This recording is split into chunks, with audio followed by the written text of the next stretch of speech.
శివాయ విష్ణు రూపాయ శివాయ నమః. ఆస్ట్రోయోగి తెలుగు యూట్యూబ్ ఛానల్ ప్రేక్షకులందరికీ కూడా నా నమస్కారం.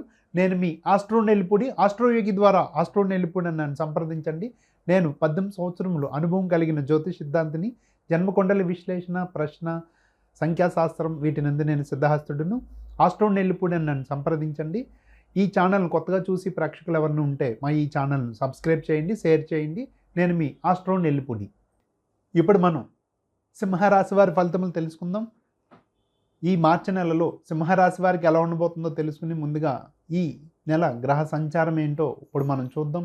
ముందుగా సింహరాశి వారికి జన్మరాశి లగాయితూ రెండవ వెంట కన్యా రాశిలో కేతుగ్రహ సంచారము. ఈ రాశికి సప్తమ రాశియగు కుంభరాశిలో శని, శుక్ర, కుజగ్రహాలు సంచారములు ఉంటాయి. ఈ రాశికి అష్టమ రాశియగు మీనరాశిలో రవి, బుధ, రాహుగ్రహాలు సంచారములు ఉంటాయి. ఈ రాశికి మేషరాశియగు భాగ్యరాశియగు మేషరాశిలో గురుగ్రహ సంచారం ఉంటుంది. ఈ విధమైన గ్రహస్థితి సింహరాశి వారికి నడుస్తున్న కారణంగా వీరికి ఈ నెల ఎలా ఉండబోతుంది అనేది ఇప్పుడు మనం చూద్దాం. ముఖ్యంగా ఈ నెల ఈ జన్మ రాశి రాశ్యాధిపతి అయిన రవి రాహుతో కలిసి ఈ రాశికి అష్టమ రాశిలో సంచారం వలన ఈ మాసం వీరికి కొన్ని ఇబ్బందులు ఎక్కువగా ఉంటాయని చెప్పవచ్చు. ముఖ్యంగా ఆరోగ్యపరంగా అకస్మాత్తుగా ఏదైనా ఇబ్బందులు తలెత్తచ్చు.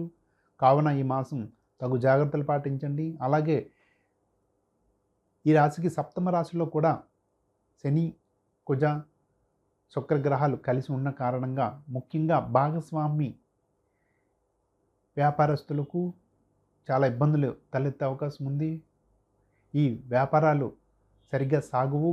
మరియు ఈ భాగస్వాముల మధ్య అంటే పార్ట్నర్స్ మధ్య విభేదాలు తలెత్తి వారు విడిపోవడానికి కూడా అవకాశం ఉంది. అలాగే ఇంకా భార్యాభర్తల విషయానికి వస్తే వీరి మధ్య కూడా తరచూ తగాదాలు, ఇబ్బందులు ఎక్కువ అవుతుంటాయని చెప్పవచ్చు. కావున ఈ మాసం మీరు ఎవరైతే ఈ రాశిలో ఉంటారో వారు చాలా సంయమనం పాటించాలి. తస్మాత్ జాగ్రత్తగా వ్యవహరించాలి. మీరు ఎక్కువగా ఎక్స్పెక్టేషన్స్ పెట్టుకోకుండా సింపుల్గా గెట్ ఇన్ అవ్వడానికి మాత్రమే మీరు ప్రయత్నం చేయాలి. ఇంకా ఈ మాసం ప్రతి విషయంలో కూడా ఎక్కువగా ఇబ్బందులు ఉంటూ ఉంటాయని చెప్పవచ్చు. మీకు ఉన్న మంచి విషయం ఏంటి అంటే భాగ్యరాశిలో గురువు సంచారం వల్ల కొద్దిగా పట్టుదలతో ఉండడం వల్ల, సంయమనం పాటించడం వల్ల కొన్ని పనులైతే పూర్తవుతాయి. అలాగే ఎక్కువగా దెబ్బలాటలకు, కొట్లాటలకు వెళ్లకుండా ఉండడానికి గురుబలం కొంతవరకు పనిచేస్తూ ఉంటుంది. అయినప్పటికీ కూడా మీలో భావావేశాలు ఎక్కువయ్యి ఊరికనే అరవడము, ఇతరులతో గొడవలు పెట్టుకోవడం లాంటివి సమస్యలు తలెత్తే అవకాశం ఉంది. కావున మీరు తస్మాత్ జాగ్రత్తగా వ్యవహరించాలి. అలాగే నిరుద్యోగులకు ఈ మాసం నిరాశ ఎదురవుతుందని చెప్పవచ్చు. అవివాహితులకు కూడా నిరాశే చెప్పవచ్చును. ఇంకా విద్యార్థుల విషయానికి వస్తే వారు చక్కగా చదువుకొని పరీక్షలకు ప్రిపేర్ అయినా సరే ఎందుకో తెలియని భయాందోళనకు గురవుతుంటారు. ఏదైనా అశాంతిగా ఉండి నిరాశ నిస్పృహలు ఎక్కువ అవుతాయని చెప్పవచ్చు. కావున వీరు చక్కగా విద్యార్థులు మెడిటేషన్ చేస్తూ ఉండండి, ధారణ శక్తి పెంచుకోండి, ప్రశాంత చిత్తంతో ఉండండి, హనుమాన్ చాలీసా పఠిస్తూ ఉండండి. ఇంకా వ్యాపార రంగాల విషయానికి వస్తే వ్యాపారాలు బాగా సాగిన ఆదాయం మాత్రం అరాకొర ఉంటుంది. పైగా కస్టమర్ల నుంచి వ్యతిరేక ఫలితాలు ఎక్కువ అవుతాయి. వ్యతిరేక ధోరణి ఎక్కువగా ఉంటుందని చెప్పవచ్చు. పనులు 1-2 పెండింగ్ పడడం, పనుల్లో ప్రోగ్రెస్ లేకపోవడం లాంటి సమస్య ఉంటుంది. ఇంకా చేతి వృత్తి కళాకారులకు, సినీ ప్రముఖులకు, సినీ కళాకారులకు, చేతి వృత్తి పని వాళ్ళకు కొన్ని ఇబ్బందులు ఉంటాయి. ఎంత పని చేసినా ఇతరులను ఆకట్టుకోలేరు. ప్రోత్సాహకాలకే ఎదురు చూస్తూ ఉంటారు, కానీ అవి అందవు. అలాగే ఏదో అధికంగా ఖర్చు అవ్వడానికి అవకాశం ఉంది. వచ్చే తక్కువ పోయేది ఎక్కువగా ఉన్నట్టు ఉంటుందని చెప్పవచ్చు. కావున అందరూ కూడా ఈ రాశిలో ఎవరైతే ఉంటారో అన్ని వయసుల వారు కూడా, అన్ని రంగాల వారు కూడా తస్మాత్ జాగ్రత్తగా వ్యవహరించాలి. చక్కగా ప్రతి ఒక్కరూ కూడా దైవ ధ్యానంతో ఉంటూ కొంతసేపు మెడిటేషన్ చేస్తూ ఉండడము, దైవానుగ్రహం కోసం కొన్ని పరిహారాలు చెప్తాను, చేయండి. అవి ముఖ్యంగా రవికి ఆదివార నియమం పాటించండి. ప్రతిరోజు కూడా సూర్య నమస్కారాలు చేసుకోవడం ఉత్తమము. అలాగే సుబ్రహ్మణ్యేశ్వర స్వామివారికి మంగళవారము మరియు శుక్రవారం నియమములు పాటించాలి. మంగళవారం రోజు 6-7 గంటల లోపు ఉదయం సుబ్రహ్మణ్యేశ్వర స్వామివారికి ప్రత్యేక పూజ, అర్చన, అభిషేకాలు నిర్వహించడం చాలా మంచిదని చెప్పవచ్చు. అలాగే ఈ సప్తమంలో శని శుక్ర గ్రహాలు సంచారం వల్ల స్త్రీలతో వైరం ఏర్పడడానికి అవకాశం ఉంది.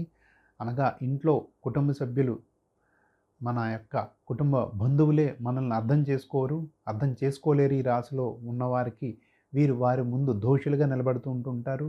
అలాగే కుటుంబంలో కూడా అశాంతి ఎక్కువ అవుతుంది, అవమాన సంఘటనలు ఎక్కువగా ఉంటాయి. ఈ విధంగా చెప్తున్నందుకు నాకే బాధగా అనిపించిన ఈ విషయాలు సూటిగా చెప్పవలసి ఉంటాయి కాబట్టి చెప్తూ ఉన్నాను. మీకు ఇబ్బంది లేదు, ధైర్యంగా ఉండండి. మీరు దైవానుగ్రహం కోసం ఎక్కువగా దైవ స్మరణ చేయండి. మీ వ్యక్తిగత జన్మ జాతకాల్లో మంచి దశలు నడుస్తూ ఉంటే ఈ రాశి ఫలితాలు పెద్దగా ఇబ్బంది పెట్టవు మిమ్మల్ని.